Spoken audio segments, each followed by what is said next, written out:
கர்த்தருடைய பரிசுத்த நாமத்துக்கு மகிமை உண்டாவதாக. இந்த 101ஆம் சங்கீதம் தாவீது எழுதுற ஒரு சங்கீதம். இது அநேக காரியங்களை அவர் விண்ணப்பமாக ஏறெடுக்கிறதை நாம் வாசிக்கிறோம்.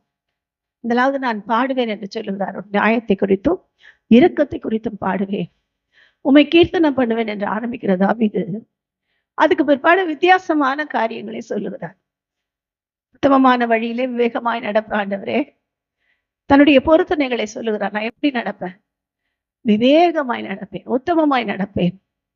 அது மாத்திரமல்ல, என்னிடத்தில் நீர் எப்போது வருவீர், என் வீட்டில நான் எப்படி இருப்பேன், உத்தம இருதயத்தோடு நடந்து கொள்வேன்.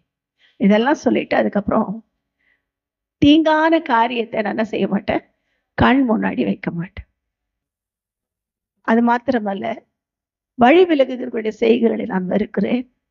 மாறுபாடான இருதயம் என்னை விட்டு அகல வேண்டும். பிறனை ரகசியமாய் அவதூறு பண்ணுகிறவர்களை நான் அதிகாலமே சங்கரிப்பேன். இப்படி எல்லாம் சொல்றாரு. இதெல்லாம் சாத்தியமா? ஒரு பெரிய ராஜா தான், தேவனால் அபிஷேகம் பண்ணப்பட்ட ஒரு ராஜா தான். தேசத்திலே தீங்கான காரியங்களை எல்லாம் நான் காலையிலே மாற்றி போடுவேன்னு சொல்றாரு. அநியாயக்காரரை எல்லாம் சங்கரிப்பேன்றாரு. துன்மார்க்க வாழ்க்கையில் இருக்கிறவர்களை எல்லாம் என்ன செய்வேன், அழித்து போடுவேன்னு சொல்லி முடியுமா? எவ்வளவு பெரிய ராஜாவா இருந்தாலும் முடியாது. என்ன பண்ண முடியாது? நாடு ஃபுல்லா சீர்திருத்தணும்னா முடியாது. எப்படிதான் என்னதான் பயங்கர எழுப்புதலை கொடுக்கிற ஆட்கள் இயேசு கிறிஸ்துவை போல பூமியில இருந்தாலும் தேசத்துல சீர்படுத்துதல்ங்கிறது அவ்வளவு ரகுவான காரியமா இல்லை. அவ்வளவு சீக்கிரம் ஏத்துக்க மாட்டாங்க நன்மைகளை. தீங்கான காரியத்தை விட்டு அவ்வளவு சீக்கிரம் திரும்ப மாட்டாங்க. சீர்கேடான வீண் பேச்சுகள் எல்லாம் விட மாட்டாங்க. அவங்க வேலையை அவங்க செஞ்சுக்கிட்டு தான் இருப்பாங்க. இப்ப யாருக்கு எழுதுறாரு இவரு? அவர் தன்னை குறித்து எழுதுகிறார். என்னுடைய தேசம் என்று சொல்லும் போது அவருடைய இருதயம், அவருடைய ஆவி, அவருடைய ஆத்மா, அவருடைய சரீரத்தை குறித்து எழுதுகிற அதிகாரம் எழுதுகிறாண்டவரே. நான் பாடுவேன், கீர்த்தனம் பண்ணுவேன். நீர் வந்து என் வீட்டுல தங்கும்படி உத்தமமான வழியில விவேகமாய் நடக்க முற்படுவேன். அதுக்கு விரோதமா என்கிட்ட என்னென்னலாம் எழும்புது, ஒவ்வொரு மனுஷனுக்குள்ளேயும் எழும்பும். இவங்க தான் இவங்க ரொம்ப ஸ்பெஷல்ங்க, அவங்க கிட்ட தீங்கான காரியமே கிடையாது, அவங்க பெர்ஃபெக்ட் ரொம்ப அப்படின்னு யாரும் சொல்ல முடியாது. யாராவது சொல்ல முடியுமா? சொல்ல முடியாது. இல்லைங்க, நான் எந்த தீமையும் யாருக்கும் செய்யவே மாட்டேன் அப்படின்னு நம்மளே சொல்லிட்டா நம்மளே ஏமாத்திக்கிறோங்க. தெரிஞ்சோ தெரியாமலோ பேசிடும், அவதூறான காரியத்தை பேசிடுவாங்க. தெரிஞ்சோ தெரியாமல யாரை குறித்து அது தாறுமாறா யோசிக்கவா செய்வாங்க. பேசுறாங்களோ இல்லையா யோசிச்சிருவாங்க. கர்த்தருடைய பரிசுத்த நாமத்துக்கு ஸ்தோத்திரம். அது மாத்திரமல்ல, திடீர்னு ஒரு மேட்டுமையான சிந்தனை வந்துடும். எனக்கெல்லாம் வரவே வராதுன்னு யாருமே சொல்ல முடியாது, சொல்லக்கூடாது. என்றால் நம்ம எல்லாரும் பூமியில் இருக்கிறோம். நம்ம எல்லாரும் ஆதாம் ஏவாளின் சந்ததியா இருக்கிறோம். அவர்களுடைய சுபாவங்கள் நமக்குள்ளே மறைந்து இருக்கிறது. என்னதான் ஞானஸ்நானம் எடுத்துட்டாலும், என்னதான் அபிஷேகம் பெற்றுட்டாலும் உள்ளுக்குள்ளே இருக்குது. அந்த மண்ணின் தன்மை உள்ளுக்குள்ள அப்பப்ப வெளியே வரும். உள்ள இருந்துகிட்டே இருக்கும், ஆனா வெளியே வரும். சிலருக்கு வெளியே வர்றது தெரியவே தெரியாது. எப்படி வெளியே வரும்னா, சமையல் பண்ணிக்கிட்டே இருப்பாங்க, வீட்டுக்காரர் மேல கோவம் உப்பள்ளி கொட்டு. எப்படி வரும் கோவம்? உப்பள்ளி கொட்டி. அப்பதான் அந்த சரி வருவார். கர்த்தருடைய பரிசுத்த நாமத்துக்கு அது உள்ளுக்குள்ள இருந்து வெளியே வரும். கர்த்தருடைய பரிசுத்த நாமத்துக்கு கோபம், எரிச்சல். திடீர்னு என்ன பண்ணுவாங்க, நல்லாதான் இருப்பாங்க, சொந்தக்காரங்களை பார்த்தோன்னு அப்படி திரும்பிட்டு போவாங்க, உடனே அவங்க மேல ஒரு எரிச்சல் வரும். இப்படி இருக்காங்களே, சும்மா விட மாட்டாங்களே, வீடேறி சண்டை போட்டு வர போய் அப்படின்னு வீட்டேறி போவாங்க. அவங்க இங்க வந்தா பரவாயில்ல, இவங்க அவங்க வீட்டுக்கு ஏறி போய் சண்டை போடுவாங்க. கர்த்தருடைய பரிசுத்த நாமத்துக்கு ஸ்தோத்திரம். இதெல்லாம் என்னது? தேவனற்ற காரியங்கள். இதெல்லாம் தாவீதினுடைய இருதயத்துல உள்ள இருந்துச்சு. அதனாலதான் எழுதுகிறார். மேட்டிமையானவர்களை சிந்திக்க மாட்டேன்னு எழுதுறாருன்னா, வந்துச்சு, அவருக்கும் அந்த சூழ்நிலை வந்தது. நம்ம பெரியாள் நினைக்கிற அளவுக்கு அவருக்குள்ள ஒரு சுபாவம் வெளிப்பட்டது. நாம நினைக்கிற ராஜாக்கள் தானே எல்லாம் பயங்கர ஜெபம் பண்ணி தேவன் அபிஷேகம் பண்ணப்பட்ட ஒரு ராஜா தானே? இல்ல, தேவனால் அபிஷேகம் பண்ணப்பட்டவர்களுக்கும் இந்த மாம்ச சுபாவம் அப்பப்ப வெளிப்படும். கதடு பரிசுத்த நாமத்துக்கு ஸ்தோத்திரம். இப்ப என்ன செய்யணும்? இது வெளிப்படாமல் இருக்குதா அதிகாலமே ஐடியா கொடுக்குறார் தாவீது. இதெல்லாம் வரும், இதெல்லாம் நீங்க சங்கரிக்கணும். இதுல இருக்கிறதெல்லாம் சங்கரிக்கணும். ஒன்னொன்னா நாம யோசிச்சு கபடு செய்கிறவர் அவர் யாரு, எங்க இருக்காரு, திடீர்னு வந்துடும். திட்டிகிட்டே வந்திருப்பாங்க. சும்மா வாங்கன்னு சொல்லி உட்கார வச்சிருக்க, அதை பத்தி தப்பு இல்லை. ஐயோ உங்களை பத்தி தாங்க பேசிட்டு இருந்தோம் அப்படி சொல்லி உட்கார வைக்காது. திடீர்னு இருந்தோம் உள்ளுக்குள்ள தெரியும், ஏஸ்பாவுக்கும் தெரியும். வாங்க உங்களை பத்தி தான் பேசணும்னு சொல்லாது, வாங்க உட்காருங்க. அவங்க ஏதாவது பேசும்போது சான்ஸ் கிடைச்சா உங்களை தாங்க திட்டிட்டு இருந்தோம், நீங்க செய்யறது சரியில்லை என்று சொல்லி நேரம் சொல்லிடுங்க. அப்ப நமக்கு என்ன இருக்காது, உள்ள கபடு வராது.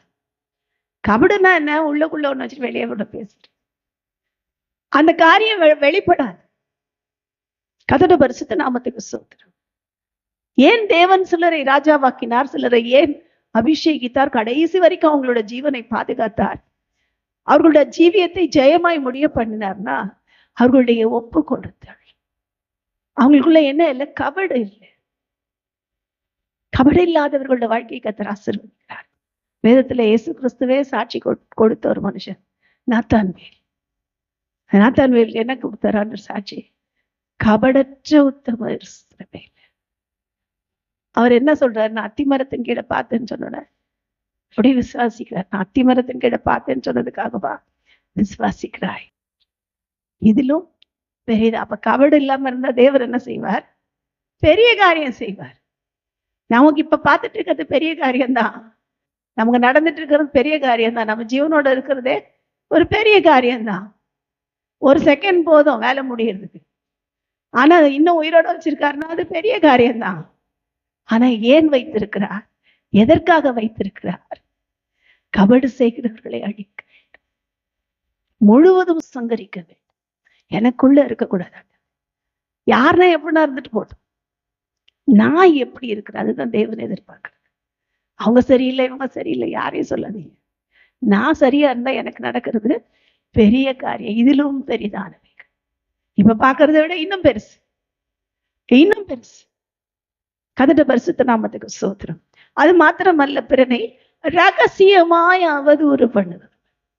ஒரு பெரிய விஷயம். இந்த அவதூறுங்கிறது இருக்கிறதுலே மோசமானது. இவங்க என்ன பண்ணுவாங்கன்னா, ஒரு இடத்துல நின்று ஒருத்தரை பத்தி அவதூறு பரப்பிக்கிட்டே இருப்பாங்க. அவங்களுடைய வேலையே அதான். ஏன் பரப்புறாங்கன்னு அவங்களுக்கும் தெரியாது. ஏதோ உள்ள வன்மம் வச்சிருப்பாங்க, ஏதோ ஒரு பகை என்னைக்கோ நடந்து வச்சுட்டு இருப்பாங்க, அவதூறு பரப்பிக்கிட்டே இருப்பாங்க. இவங்க சரியில்லை, அவங்க மோசமானவங்க, அவங்க அப்படி இப்படி. எங்களை அப்படிதான் முத சபைக்காக இடம் தேடி வாங்கின போது நிறைய பேர் என்ன சொன்னாங்க, அவங்களுக்கு ஃபாரின்ல இருந்து வருது. எங்க இருந்து வருது? ஃபாரின்ல இருந்து வருது. ஃபாரின்ல இருந்து அவங்க அந்த காசு வாங்கி வீட்டை வாங்கினாங்க, அவதூறு பரப்பினாங்க. நாங்க எத்தனை லட்சம் லோனுக்கு வாங்கணுன்றது இன்னைக்கு வரைக்கும் லோன்ல தான் இருக்கு வீடு.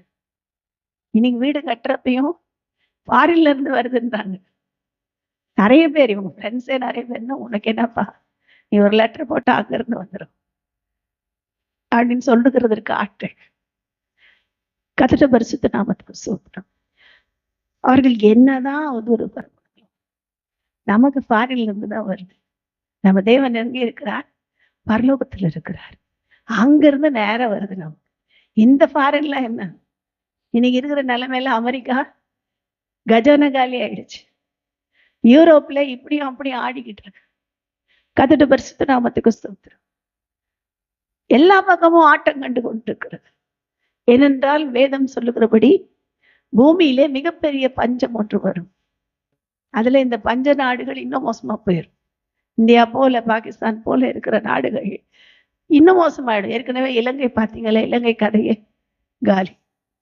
எல்லா இடத்துலையும் திருட்டு, கொலை, ஏன்னா எல்லாம் போயிடுச்சு. அவங்களோட செல்வங்கள், அவங்களுக்கு இருந்த எல்லாம் போச்சு. அப்படிதான் இந்தியாவை மாத்த பாக்குறாங்க. ஆனாலும் இந்தியாவில சிலர் ஜெபிக்கிறது நிமித்தம் தேவன் தேசத்தை பாதுகாத்து வருகிறார். கர்த்தருடைய பரிசுத்த நாமத்துக்கு ஸ்தோத்திரம். நான் ஏற்கனவே சொன்னது போல அநேக நாடுகளை வெளிநாட்டு ராஜ்யங்கள் விலைக்கு வாங்கும்படி அவைகளை பஞ்சத்துக்கு உட்படுத்தும்படி வியாதிகளை பரப்புகிறதும், அவர்களுக்குள் கொள்ளை நோயை கொண்டு வருகிறதும், அது மாத்திரமல்ல அவர்களுடைய பயிர் நிலங்களை பாழாக்குகிறதும், தண்ணீர் துறவுகளை அதான் முக்கியம். அவங்களுக்கு ஒரு நாட்டை பாழாக்கணும்னா முதல்ல எங்க போய் நிற்பாங்கன்னா, அவங்க இருக்கிற தண்ணி தான் அவங்களுக்கு சோர்ஸ். ஒரு நாடு செழிப்பா இருக்கணும்னா தண்ணி இருக்கணும். அமெரிக்கால எல்லாம் தண்ணி இல்லை. நீங்க அங்க ஒரு பாட்டில் தண்ணி வாங்கி குடிக்க முடியாது, அவ்வளவு மோசமா இருக்குமா. நேற்று தான் பேசிட்டு இருந்தாங்க. கர்த்தருடைய பரிசுத்த நாமத்துக்கு ஸ்தோத்திரம். நம்பியும் தம்பி வைஃப் அவங்க போயிருக்காங்க, பாப்பாவும் போயிருக்காங்க. அங்க இருந்து சொல்லிட்டு இருந்தாங்க, தண்ணி பாட்டில் வாங்கி குடிக்க முடியாது, அவ்வளவு கேவலமா இருக்கும் தண்ணி. வீட்டுல வேற தண்ணியே பரவாயில்லன்னு இருக்கும். கர்த்தருடைய பரிசுத்த நாமத்துக்கு அப்படிப்பட்ட தண்ணி கிடைக்காத இடமா போச்சு. நீங்க பாத்தீங்கன்னா இங்க இருந்து நம்ம இருக்கிற இடத்துலயே அண்ணா நகர் பயங்கர பெஸ்ட்ன்னு நினைக்கிறோம். பார்க்கும்போதே அண்ணா நகர் செழிப்பா இருக்கிறது போல இருக்கு. விலை ஜாஸ்தி, வீடு விலை ஜாஸ்தி, அது ஜாஸ்தி, தண்ணி கிடையாது. நிறைய பேர் தண்ணி இல்லாம கஷ்டப்படணும், லாரியில வாங்கணும், இல்லைன்னா வேற ஏதாவது உங்களுக்கு போர்வெல் வரணும். போர்வெல் தண்ணி நல்லாவே இல்லையா, அதனால அதுக்காக வீடு காலி பண்ண ரெடியா இருக்கவங்க எல்லாம் ஜாஸ்தி. கர்த்தருடைய பரிசுத்த நாமத்துக்கு ஸ்தோத்திரம். தண்ணீர் துறவுகளை கெடுக்கிறது தான் அவன் நோக்கம்.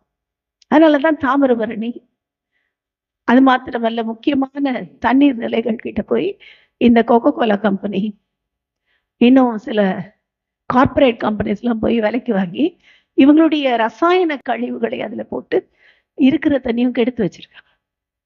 தண்ணி நிலை நல்லா இருக்குன்னு சொல்ற ஊர்ல எல்லாம் இன்னைக்கு தண்ணி எல்லாம் கேவலமா போச்சு. கெமிக்கல் ரியாக்ஷன், தண்ணி குடிக்க முடியல. வெளியே போய் ஒரு டம்ளர் தண்ணி யாராவது கொடுத்தா கொடுங்கன்னு குடிக்க பயமா இருக்கு. யாரா கொடுத்தா சரி வைங்க அப்படின்னு வச்சிட வேண்டியது. சூடு பண்ணா கூட குடிக்க முடியல. எங்க உடனே தொண்டை அஃபெக்ட் ஆயிடுமோன்னு பயமா இருக்கு. காரணம் என்ன? இன்னைக்கு அவன் தண்ணீர் நிலைகளை தான் கெடுப்பான். அப்படி போற ஆவிக்குரிய வாழ்க்கையில அவன் ஒரு மனுஷனுடைய வாழ்க்கையை கெடுக்கணும்னு நினைச்சா அவதூறு பண்ணுகிற ஆட்களை பரப்பி நமக்குள்ள இருக்கிற பரிசுத்தாவியாகிய ஜீவ தண்ணீருடைய காரியத்தை தான் தடுக்க நினைப்போம். நமக்குள்ள என்ன வந்துடும்? ஜீவ தண்ணீர் உள்ள அந்த நதிகள் ஓடாதபடி அப்படியே ஸ்டாப் ஆகும், எல்லா பக்கமும் வழி அடைக்கப்படும். அதனாலதான் காலையில எழுந்திருச்சு இந்த அவதூறு பண்ற ஆவியை கட்ட வேண்டும். யாரை குறித்து அவதூறு பேச வேண்டும். அவதூறுனா என்ன அர்த்தம்னா பார்க்காத பார்த்த மாதிரி சொல்றது, அதுதான் அவதூறு. இல்லைன்னா தப்பா புரிஞ்சுக்கிட்டு எதையாவது சொல்றது. ரெண்டு காரியம். ஒண்ணு பார்க்காததை பார்த்த மாதிரி பேசுறது, இன்னொன்னு அவங்க ஏதோ பேசிட்டு இருந்திருப்பாங்க, நடுவுல போயிருப்பாங்க, பாதி கேட்டுட்டு பேசுறது. அவங்க என்ன பேசுனாங்கன்னு முழுசா தெரியாது, பாதி காதுல வாங்கணும்னு அதை பத்தி தப்பா பேசு. இதெல்லாம் என்னது? அவதூறு பண்ணுகிறவர்களுடைய. நம்ம வேணாம், நம்மளை யாருன்னா அவதூறு பண்ணிட்டு போட்டோம், நான் மன்னிப்போம். ஆனா நம்ம யாரையும் அவதூறு பண்ண அழைக்கப்பட்டவர். அதிகாலையில எழுந்துச்சு அந்த ஆளை சங்கரிங்க, அந்த ஆவியை சங்கரிங்க. நமக்குள்ளே வர வேண்டிய பரிசுத்தாவின் அபிஷேகம் நிரம்பி வழியும். நமக்குள்ளே ஓட வேண்டிய ஜீவ தண்ணீர் உள்ள நதிகள் எப்போதும் ஓடிக்கொண்டே இருக்கும். நம்ம ஆத்மா என்ன செய்யும்? நாம் பாடினது போல செழித்து இருக்கும். ஆத்மாவே நன்றி சொல்லு என்று சொல்லி பாடுகிறோம். இந்த பாட்டுல ஆத்மா என்ன செய்யும்? நல்லா செழிப்பாயிடும், நல்ல கொழுமையாயிடும். ஒருவேளை பார்க்க நம்ம ஒல்லியா இருக்கலாம், வீக்கா இருக்கலாம், நடக்க கூட முடியல இவங்களை பார்த்தா அப்படின்ட்டு இருக்கலாம். ஆத்மா எப்படி இருக்கும்? அழகா வாழ வயது போல என்ன செய்யும்? திரும்ப கழுகு எப்படி அப்படியே பழைய வாழ்க்கைக்கு அது திரும்புகிறதோ, முதிர் வயதானோடதான் கழுகுக்கு ரெண்டாவது இதை ஆரம்பிக்குமா, செகண்ட் பர்த்.